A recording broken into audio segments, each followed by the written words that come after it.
But thank you guys for being here, part of the Folklore of Christmas presentation.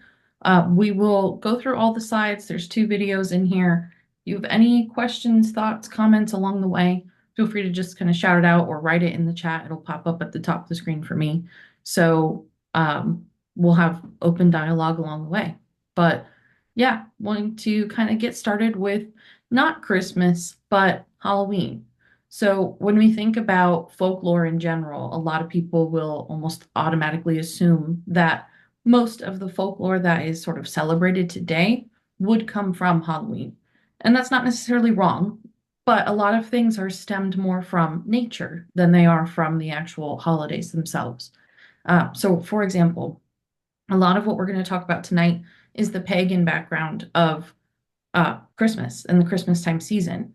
And the pagan background for Halloween is that this was really a time of celebrating the death of the sun season. It's all about acknowledging the harvest and being grateful and thankful for the season that was given before Halloween. And after Halloween and into Christmas time, it's a celebration for the year ahead of bountiful um, crops and nature and everything like that. So there is a big association with nature elements, nature products throughout all of this, but starting with Halloween. So for the Celtics and Druids, they, for Halloween, celebrated what is called Samhain. It's spelled like Samhain, but this was on October 31st. Again, another one of those harvest days, the summer's end. They went a little bit crazy and started bonfires and killings of people who were criminals, or they would have very Hunger Games style people pick out of a hat a number, and if you were given an odd number, then you were up for sacrifice. So it was truly boiled down to luck for some of these things as well. And this was the first group of people to wear costumes, and they believed that these costumes for Halloween would serve as these disguises for the actual season for anything inhuman or unhuman that would be wandering the streets as well. So essentially a way to kind of keep yourself protected and blended in. As I mentioned before, for the pagan meaning, they celebrated what is called Halloween, so not Samhain. This is still very much an appreciation of the harvest, the summer's end, the death of the sun season. Very many rituals for the pagans around Halloween time all serve as a gratitude session for the sun, which is kind of nice. For the Scottish, they also called it Halloween. This is a day that they would host bonfires as well, but these would be for witches. So anybody who was born within the Halloween season, anybody who was thought to be a supposed witch, would be thrown into the bonfire. Anybody who was missing, any child who went missing during the Halloween season, they believed that this child or these children would be taken by fairies. So there's a lot of assumptions, I think, within the Scottish belief system for Halloween. And for the Puritans, they believed that the Halloween season was a coming of witches, and they banned people from being outside because they feared that the witches would kill them. Keep this one in mind because this will come back a little bit later as well. For Halloween itself, it is a direct translation to Saints' Evening, which is why for many people who celebrate the Catholic faith, they have All Souls Day, All Saints Day the very following day. So this is sort of the evening of the saints. Jack-o'-lanterns were pieces of protection. They were originally created out of turnips and old potatoes and things like that, squashes even, and then turned to jack-o'-lanterns because they lasted the longest, were easiest to carve, and would be able to have actual candles in them a little bit easier than some of those other starches, fruits, vegetables, what have you. Candy, this was the decipher between humans and evil goblins. So goblins as well, keep them in mind. About them shortly.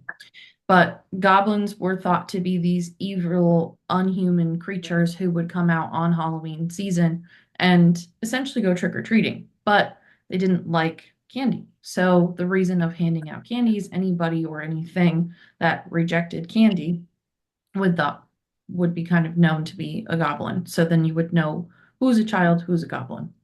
They also, many traditions have exchanged candy for prayers. So this was another reason why candy has been so prevalent in today's day and age for Halloween.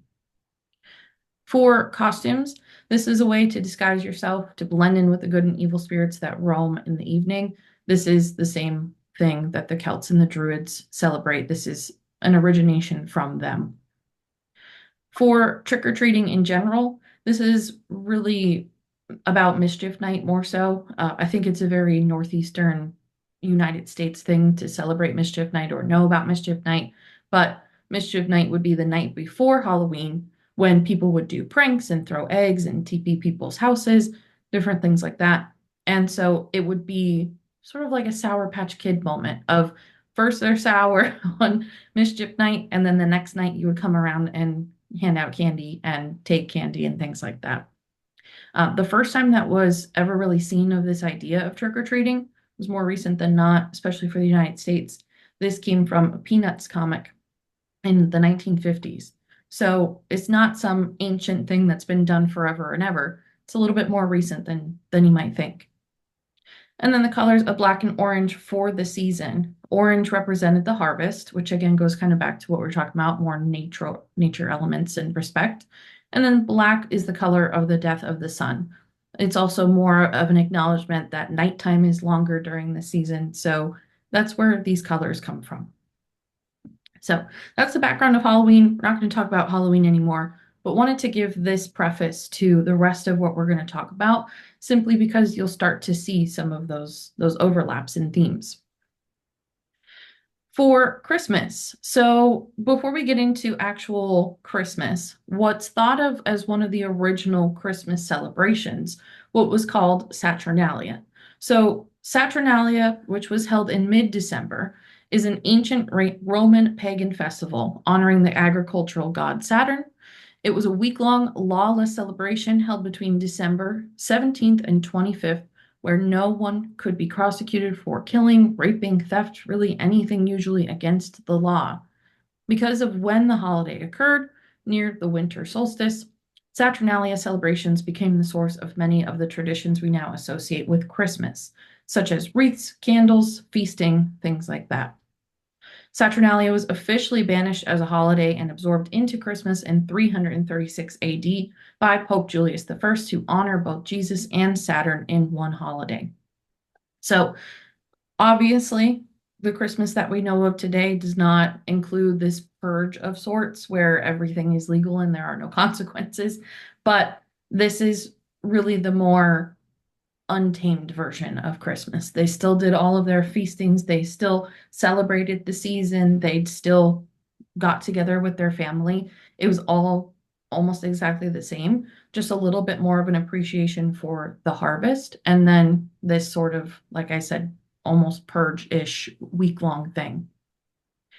From Saturnalia, we got more of those traditions as well, such as gift giving. Schools were closed, criminals were allowed to run rampant, and the wealthy were encouraged to give gifts to the poor in order to avoid robbery. So this is because of everything for that whole week-long celebration, if you'll want to call it that. So anybody who was more wealthy, anybody who had something to give, was in a better position to not be a victim of this lawless week if they gave gifts and gave away things. So this is the season of giving, and that is where it comes from. This is not just out of the wellness of people's hearts at the end of the year. So I think that's kind of interesting. One other thing that I'm not sure, I don't think I added in here. The idea of gift giving boils down to a superstition as well of if you're giving gifts to other people, then you are kind of bringing them and their energy into the year ahead. So it's a good way to exchange energy. It's a good way to bring other people with you. And that's why we more so do it today rather than from this tradition, but interesting to mention nonetheless. Moving on with more Christmas traditions. So as we talked about gift giving, now let's talk more about Santa and the idea of coming down the chimney.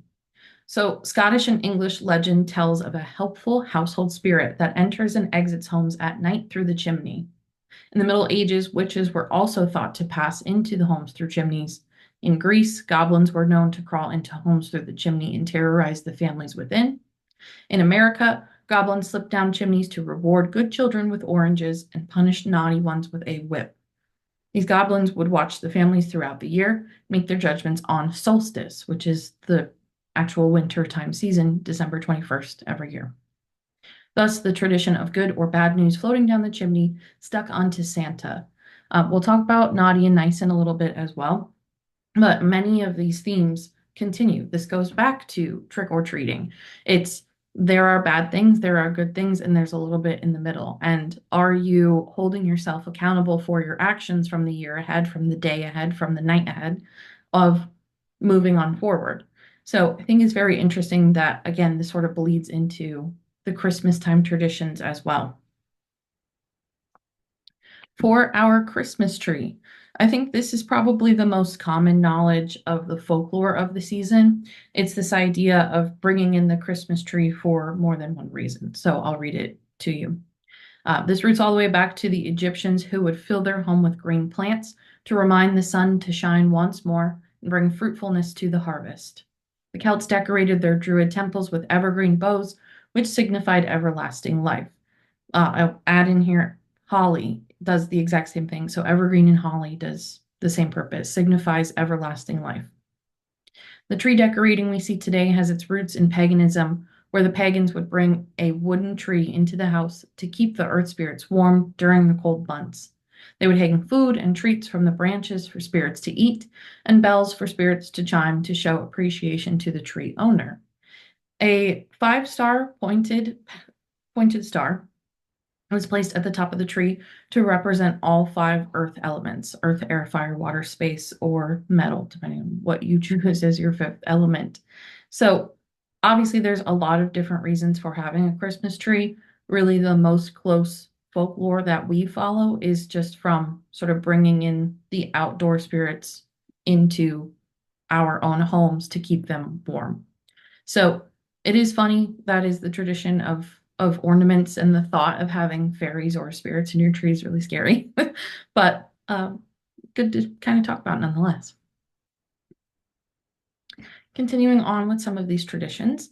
So hanging stockings. In the early 1800s, people would hang their socks and stockings over the fireplace to dry.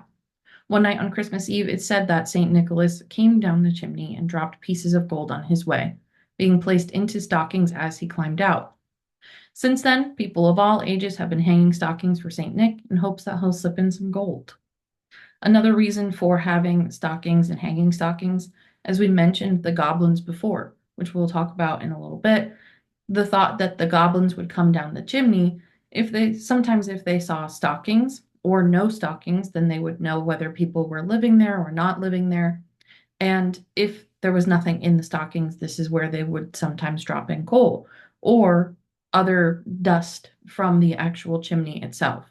So it's not necessarily coal for bad people, it's just coal is bad because it comes from goblins. For Christmas caroling, carolers were poor or homeless townsfolk targeting houses that seemed to have lots of food. People would distract the owners and sing to them, while other members of the group would break into the home and steal.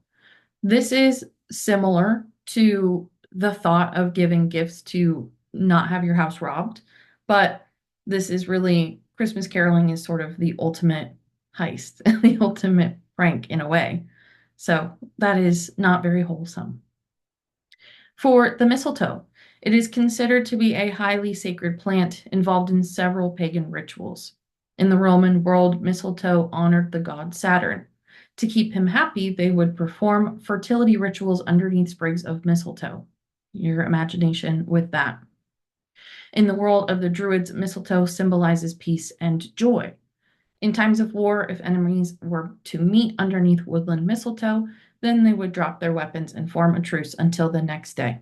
So mistletoe is also a poisonous plant. So it's the thought of this plant itself can be what kills us, so we have to appreciate life. So let's appreciate life while we're this close to something that could kill us. So mistletoe is one of those ultimate lessons and truths. For red and green, holly or evergreen, these were the plants of the major plants of the season. and the Celts believed that the holly plant brought rebirth and renewal into any place, and that housed the plant. Thus, people began decorating their homes with holly, deck the halls. This is deck the halls with boughs of holly, and red and green items to simulate the plant. Again, we go back to the Egyptians as well. This is an opportunity for any type of earth elements to look into your windows and see these green and red colors and what looks like life and growth, and bless you and your home with a plentiful harvest for the following season, knowing that, oh, we look down on you and your home is full of life. Let's continue that. So that is also where it comes from. For Yule, Yule is really the stereotypical folklore of the season. This is where we see a lot of overlap with horror stories, with scary stories, with sort of like threats for the season as well. It all stems from Yule, and this is really the goths of the season, which is very fun to talk about. So Yule is celebrated on the solstice on December 21st and has been since 1425. Today, many pagans still celebrate Yule on the day of the winter solstice. They celebrate the rebirth of the sun through gift exchanges, merriment, deep spiritual reflection. This is a time of new beginnings, rebirth, transformation, joy, and getting rid of unwanted habits. This is also really where New Year's resolutions come from. This is where we get the term Merry Christmas come from. Because many Christians were in Europe, all of these festives, celebrations, tidings were really absorbed into the modern day Christmas. So that's why we have these overlap of beliefs, overlap of dates as well.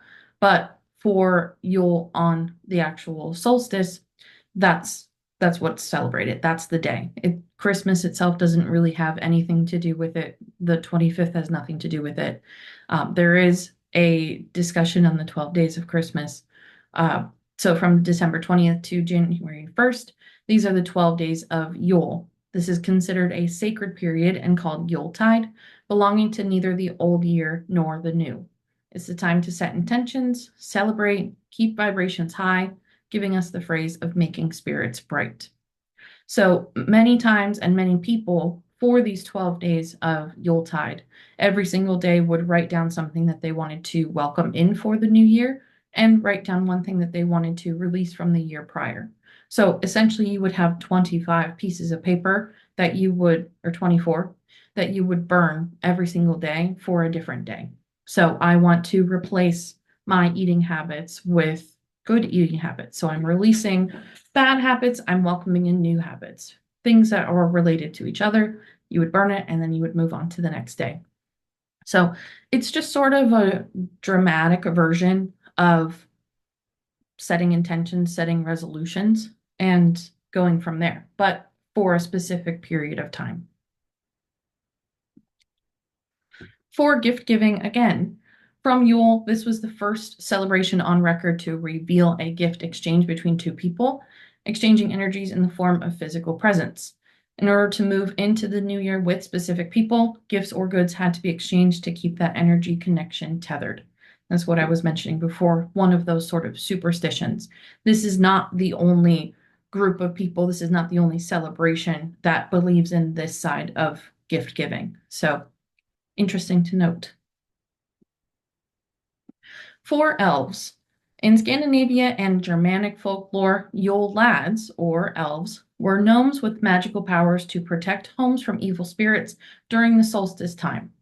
They also used their magical powers to pull pranks on bad people, such as giving them hiccups and bad dreams.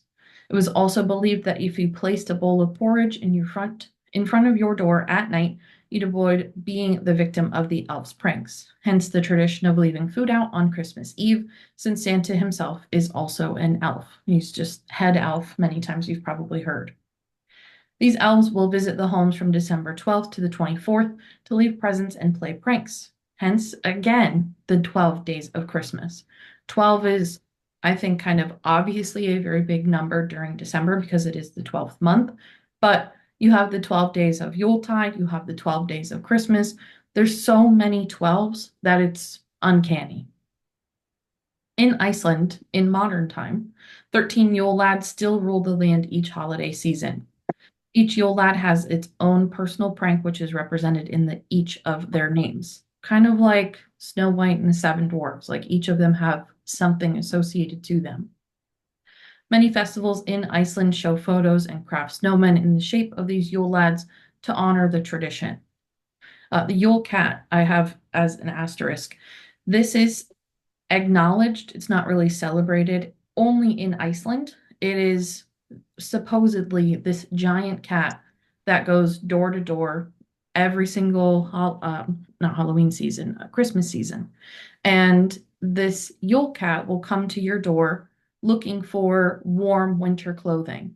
And if you have left outside a sweater for it, then you'll be good to go. If you have absolutely nothing to give to said Yule cat, oh, sorry about that. Um, if you have absolutely nothing to give to this Yule cat, then it is said that it will eat your children, which is, again, I think a little dramatic, but nonetheless. So that is what we're talking about there.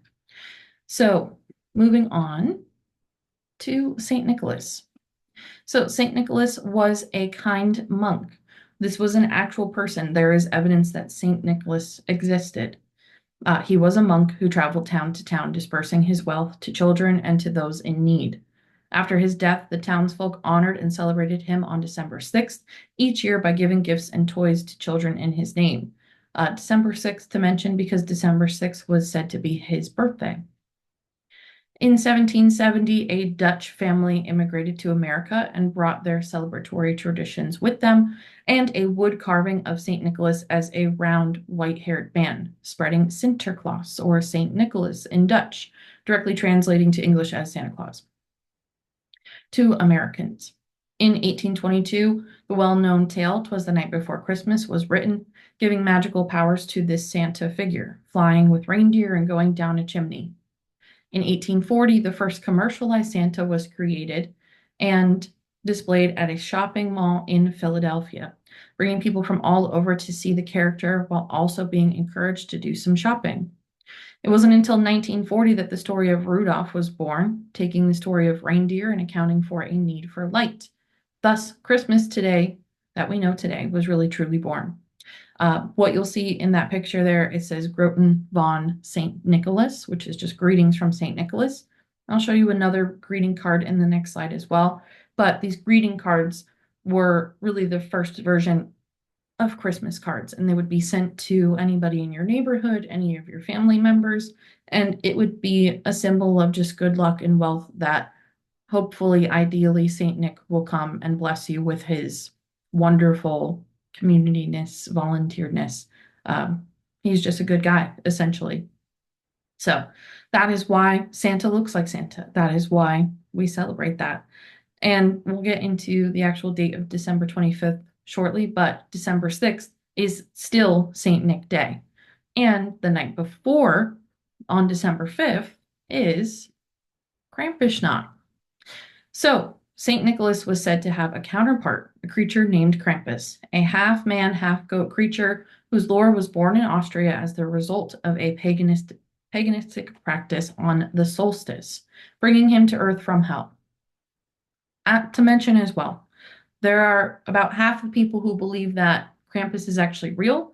The other half have really brought him to life through storytelling as the relevance to naughty or nice. So he was brought to Earth from hell. On the night of December 5th, good children would receive presents from St. Nick, and bad children would find themselves snatched up by Krampus, waking on December 6th to find goodies or find themselves in hell. It is said that Krampus would take children specifically to hell. In Austria, Krampusnacht was born. This is just Krampus night, the night where parents would dress as Krampus to scare their children into behaving. This custom still exists today in Austria and Germany, and Americans did not become aware of it or of the Krampus traditions until 2004. So we are way behind on knowing what Krampus is really all about. The largest Krampusnacht parade and really festival essentially, is in Toblach, which is in South Tyrol. It's right underneath Germany, right in between kind of Germany and Austria. But there are said to be about 600 people every year. This past year, over 600 people dressed as Krampus to go in this Krampus run. So it's a big event. A lot of people celebrate it, acknowledge Krampus as being some creature that has actually walked this earth, has been real before. And like I said, the other half just sort of acknowledges him as this naughty, instead of naughty or nice manifestation, if you will. So in Austria, there is a museum dedicated specifically to Krampus, Krampus memorabilia, Krampus costumes. Anything that you can think of Krampus related is in this specific museum. And in Los Angeles, every year since 2004, they have created a Krampus ball. So it's kind of like a zombie prom, essentially, but all of the men would dress up as Krampus, all of the women would dress up as townsfolk, and it would be just this dance. So it has really no relevance to the story or the customs of Krampus other than the outfits themselves. So as I mentioned, the greeting card from St. Nick. This is the greeting card from Krampus, so Gris von Krampus. Obviously, you wouldn't necessarily send these to anybody because it would be a bad omen. Again, if you're sending greeting cards of St. Nick, you're sending people good luck, good tidings, things like that. If this appeared in your mailbox, in your home, it is said that it was just put there and meant to be there from Krampus and was really this warning. The other thing that people would believe is if you heard this specific song from Krampus, then you would know that he's coming. This, I'll play it for you in just a second. This is the song that kicks off that Krampus run, the Krampus knot, that is still done today. So if you go to Germany, if you go anywhere, this is what you're going to hear. If you have any issues actually hearing it, please just let me know. But the noise should be on.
And as you can see in this picture as well, not the cool lady, but the actual look of Krampus was thought that he was half man, half goat, very similar to that of a demon. But not only did he carry this sack that he would put children in, he also carried these birch sticks. And these birch sticks are what he would do if the child was naughty or bad, but not bad enough to be taken to hell. He would beat them with these birch sticks, which I'm laughing because it just sounds so ridiculous, but it's what would happen and what a lot of people even today still believe in. So basically, offense number one is you would get beaten by a birch stick. Offense number two, you'd be taken in his sack and taken to hell. Number three, you would be eaten by Krampus. He really doesn't care about adults. So it's just a warning for children. This is the Krampus Run, that festival that is in Toblach, South Tyrol, that is also in Germany and Austria as well. This is from 2010, so it's a little dated, but it gives you an idea of what you can expect if you feel like taking a trip over there.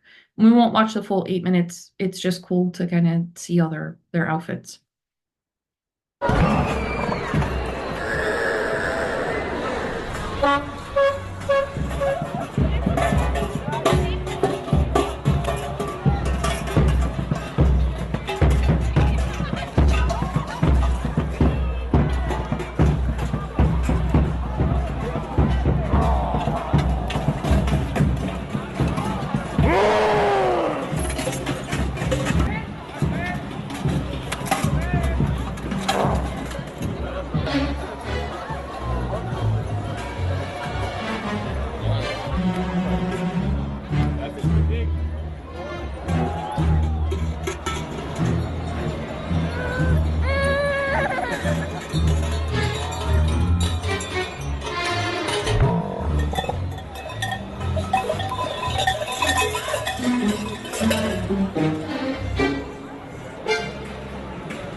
So you get the gist. A lot of these outfits retail for $1,000 plus. So they are very detailed. They are as authentic as they can be. And as you can see, it's not just men who dress up as Krampus for this, for the Los Angeles ball. That's what's encouraged. I'm sure at this point in time that might change. But for the actual Krampus festival, it doesn't, anybody can dress up as Krampus, which is pretty cool. So that is what we really know about Krampus. He's not as popular as I think kind of TikTok and regular pop culture will make him seem, but it is really just this embodiment of the naughty of versus naughty and nice side of Christmas. So for religious holiday celebrations, for the Celtics and the Druids, they celebrate Yule and Yuletide. There's really no acknowledgement of December 25th as being anything specific. There's no acknowledgement of Hanukkah or Diwali or um, any other religious holiday. It is truly about Yule and Yuletide. For the pagans, they do celebrate that 21st day of Yule. They celebrate Saint Nick Day on the 6th. They celebrate Krampus night on the night before, and they celebrate the actual 12 days of Christmas as we talked about before. So the pagans really have a very busy month of December. For the Scottish, they celebrate what is actual Christmas, so the 24th, 25th. Mince pies is what they cook instead of cookies, so it's more of a savory tradition than it is a sweet tradition.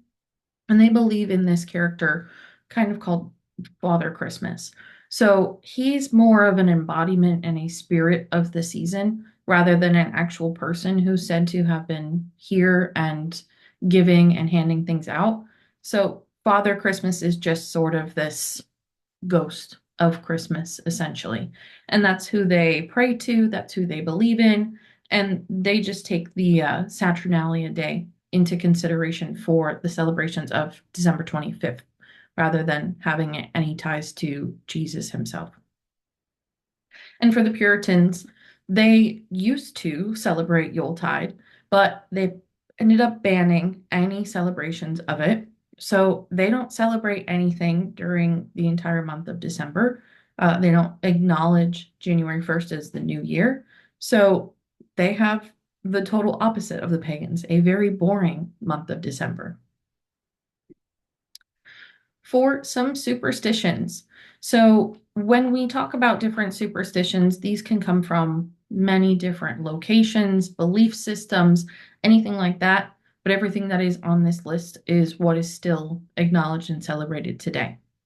So, many people, when it comes to gift giving, there are rules, just like any other thing that comes with folklore.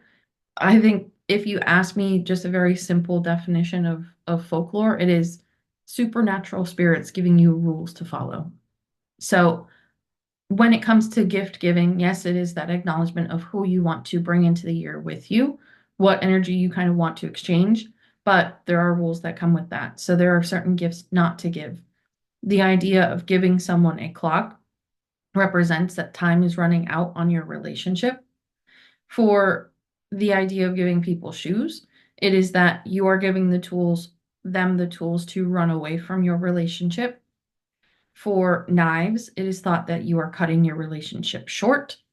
And then for empty wallets, if you give someone the gift of a purse or a wallet or anything like that with no money in it, then you are inviting them to have a lack year ahead. So these are all really the superstitions that come from the belief of what these gifts mean, giving them back and forth. And I can tell you, everyone in my family follows them. I put two pairs of shoes on my Christmas list, and they said, absolutely not. No one's buying these for you. So it is what it is. So for Germany and Greece, what they still do today, they burn shoes on December 5th, which again is that Krampus night. So it is the purging before the acknowledgement of St. Nick Day. They do this also on Christmas Day, and they believe that it is meant to be protection. So, another belief of St. Nicholas Day is any good kid that leaves their shoes outside on the night before St. Nick Day, so on December 5th, the shoes would then be filled with candy if they were good, and the actual children would be gone on December 6th if the children were bad. But obviously, their shoes would be filled with either coal or nothing if they were bad. So this sort of stems off of that more Krampus Saint Nick belief than anything else, but it is what they still do today. For the Philippines, they don't believe in bathing on Christmas Day on December 25th. They think that this releases good luck and miracles. This is more tied to the actual belief of Jesus, and so it's thought that with this being his birthday, that this is the day where all miracles can happen, all good luck can happen. And if you rinse yourself off with water, or even if you wash your hands, you're washing away any of the gifts of the day. In Poland, children born throughout the 12 days of Christmas are believed to be part werewolf and part demon. This is why in the actual horror community, you'll see most werewolf stories are taking place in the wintertime. And this is sort of the reason why it's that idea of what's in the woods and the creepy nighttime kind of lurking in. But the 12 days of Christmas are December 12th until December 24th. So any child that's born between these days is thought to be not fully human. For Guatemala, they really believe in cleaning your house throughout the 12 days of Christmas to purge any bad energy. This is similar to some of those New Year's resolutions of what do we want to burn and get rid of before the year ahead in preparation for the year ahead. So the more that you can clean, the more that you can clean out. spiritually, the more that you can clean out physically, the more that you can do essentially throughout the 12 days of Christmas, the better off you would be. For Portugal, they set the table with places for deceased relatives and believe that if they don't do this, then their deceased relatives will be forgotten. It is a little bit surprising that this is not a tradition or a celebration by Mexico because it does have a very Day of the Dead energy to it, but this is still celebrated today in Portugal. And many people who have Portuguese descent will still do that regardless of where they live. For Serbia, this is one that I just found out about this year, and I think it makes a lot of sense. If you're on TikTok, look up the Serbia dancing woman. It is really scary. But they believe that for the 12 days of Christmas from December 12th to the 24th, if you go outside at night, then you will be subjected to be haunted. You will be essentially targeted by a hitchhiking ghost. And a hitchhiking ghost is thought to be a spirit that is roaming around, doesn't know where to go, doesn't know what to do. And so it chooses something that is human, chooses an actual person to hitch onto, to hitchhike with. So there's no telling how long you'll be haunted with this belief, but they they don't even have a curfew or anything. It is more of a true superstition. So in the Czech Republic, they eat carp on Christmas Eve to welcome in prosperity. This is another big tradition, I think, mostly for the Catholic faith. The idea of having a seafood night the night before Christmas on Christmas Eve really stems from the traditions of the Czech Republic. It doesn't really have anything to do with the celebrations of the Catholic Christmas.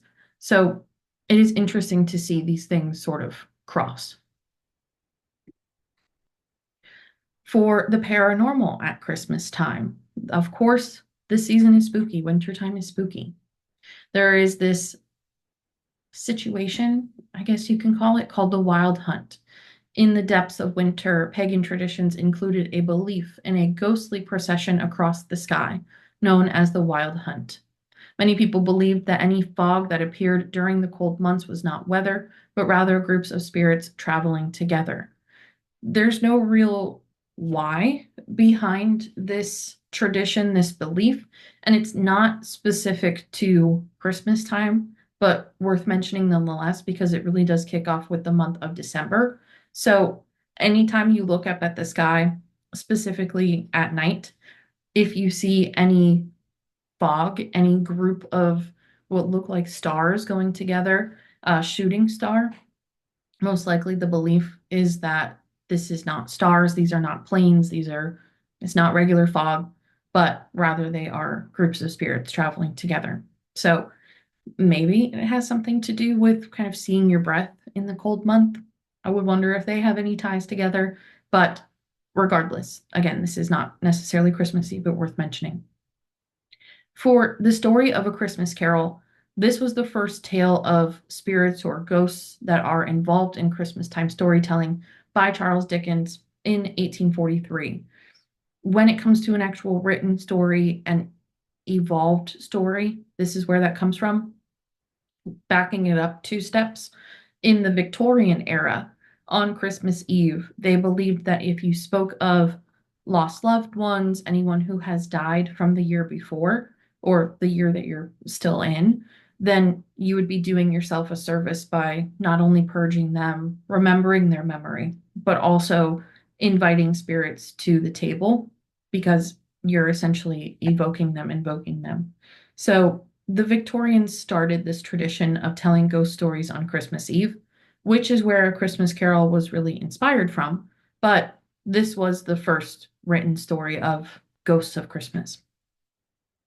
In 1904, M.R. James published a book called The Ghost Stories of an Antiquary on Christmas Day and was never heard of again after this initial date of publishing, causing many authors to avoid publishing books during the cold months of December altogether. Again, another superstition, but one that is specific to writers and authors. So something that is maybe a reason why we don't have a whole lot of Christmassy ghost stories. into actual horror movies. We're almost done with this presentation, so this is where we get to kind of have some more fun rather than the folklore and superstition piece of it. I mentioned A Christmas Carol as the story before. Of course, it's not really a stereotypical horror story, even though it is about ghosts, but FX, the actual television network of FX, released their own version of A Christmas Carol in 2019, and they did put a little bit of a scary twist on it. It is much more psychological thriller and suspense than the original Christmas Carol. It is very, very long. It's like 3.5 hours long, but it's great.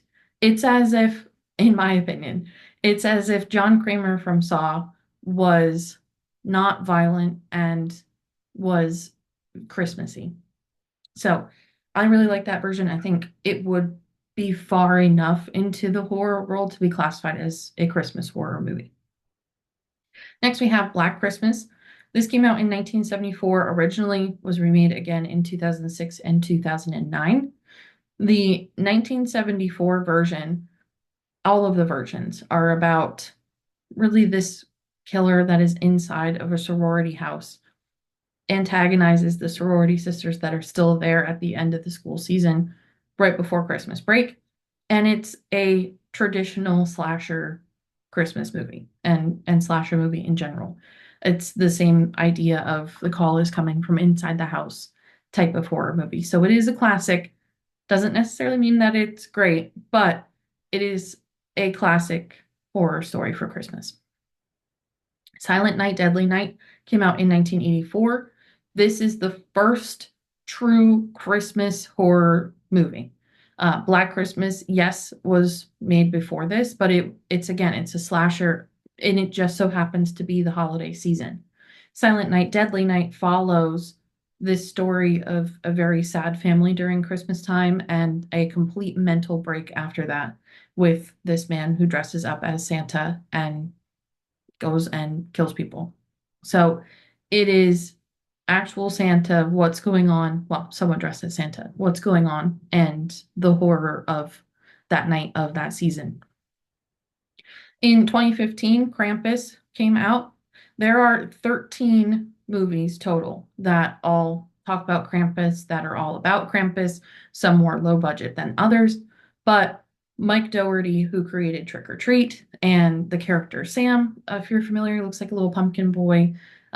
They have created Krampus as a comic book around the same time of Trick or Treat, and then they made it into a movie in 2015. So there is a lot of what we talked about tonight in the Krampus movie. There are elves, there are Yule lads, there's mention of Yuletide, there's mention of naughty or nice. So it's fun to see it in a very playful way. I am a big, big fan of Krampus from 2015. I think it's a great movie. And I don't want to spoil the ending, but the ending is very satisfying of a twist, kind of sad, but good nonetheless. The Nightmare Before Christmas, of course, can be either a Halloween or a Christmassy movie. I prefer to watch it at Christmas. I have a lot of Nightmare Before Christmas decorations here to keep with the season, but it is fun for both holidays, and that is Who is on the Right, Jack Skellington. The Gremlins is thought to be a Christmas movie, again, not necessarily about Santa or any of the traditions of the season, other than the fact that it happens during the Christmas holidays. So this came out in 1984. Of course, the Gremlins are super cute, and that is a classic horror movie. I think if you are tiptoeing your toes into the horror genre, Gremlins is a good one to start out with. In 2019, The Lodge came out. This is more of a wintertime horror movie rather than Christmas specific, but very, very gothic, very heavy. So if you are not a horror fan in general, maybe leave this one on the shelf, but I wanted to mention it nonetheless. This one, Nosferatu, with an asterisk next to it, is there because this comes out on Christmas this year. It is not necessarily a Christmassy movie, but we'll see if there's any Christmas ties to it when it comes out. The other two that I want to mention that are not on this list are from Into the Dark.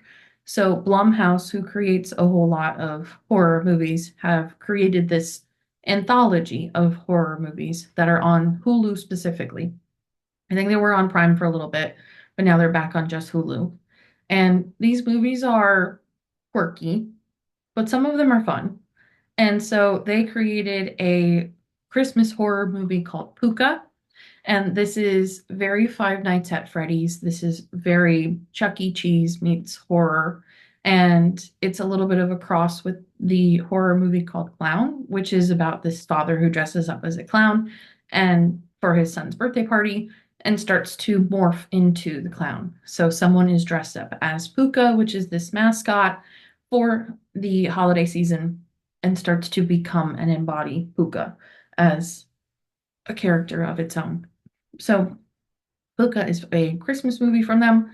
And there is another one called A Naughty Piece of Work, which is also on Hulu underneath the umbrella of Into the Dark movies.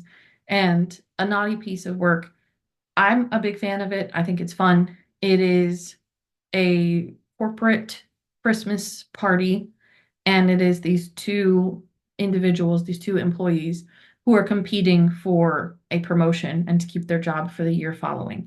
So it is very game oriented, it is Christmas party oriented, and there's a lot of blood, there's a lot of gore, but it's fun. So that those are two that I would recommend as well that are not on this list. So if you have any others that you want to mention, feel free to write them in the chat as well. But these are kind of the most common ones, I would say, and some of my own choices. And to kind of wrap this up, I know we're a little bit early, but we're at the end of the presentation already.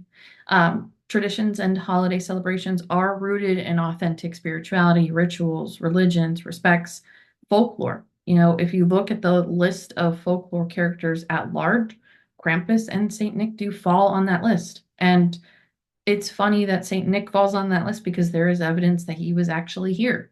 So, how many people actually believe that Krampus was here or not? Who knows? But very interesting and very wild nonetheless. Krampus shows us really the yin and the yang side to Santa of good, bad. What is the consequence? What is the level of being bad? What is the level of being good? And why not kind of be both, naughty or nice? So I'll play the rest of that Krampus video if you want to keep watching and seeing all of their outfits and their costumes.